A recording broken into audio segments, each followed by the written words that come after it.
আজকে আমি মাত্র 3টে উপকরণ দিয়ে বানাবো কাজুর বরফি। এই উপকরণগুলি হলো কাজু, চিনি, জল। প্রথমে আমি কাজুগুলি মিক্সার গ্রাইন্ডারে গ্রাইন্ড করে নেব এবং এটি গ্রাইন্ড করা হয়ে গেলে একটি ছাকনার মাধ্যমে ছেঁকে নেব। এটি ছাকা হয়ে গেলে একটি কড়াইয়ের মধ্যে 200 গ্রাম চিনি এবং 100 ml জল দিয়ে দেব। এবার এটিকে মিডিয়াম টু লো ফ্লেমে নাড়তে শুরু করব। এবার আমার চিনির সিরাপটি তৈরি হয়ে গিয়েছে।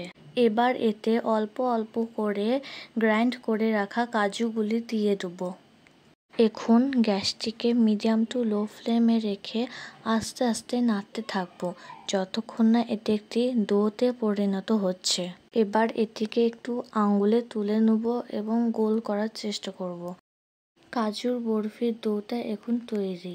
এবার একটা পাত্রের মধ্যে তুলে নেব এবং ঠান্ডা হওয়ার জন্য রেখে দেব।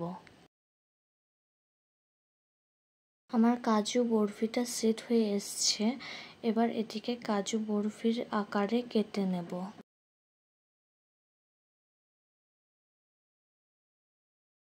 আপনারা বাড়িতে বানিয়ে নিতে পারবেন মাত্র 3টে উপকরণ দিয়ে এত সুন্দর কাজু বরফি। ভিডিওটি ভালো লেগে থাকলে লাইক, শেয়ার, কমেন্ট এবং সাবস্ক্রাইব করে দেবেন।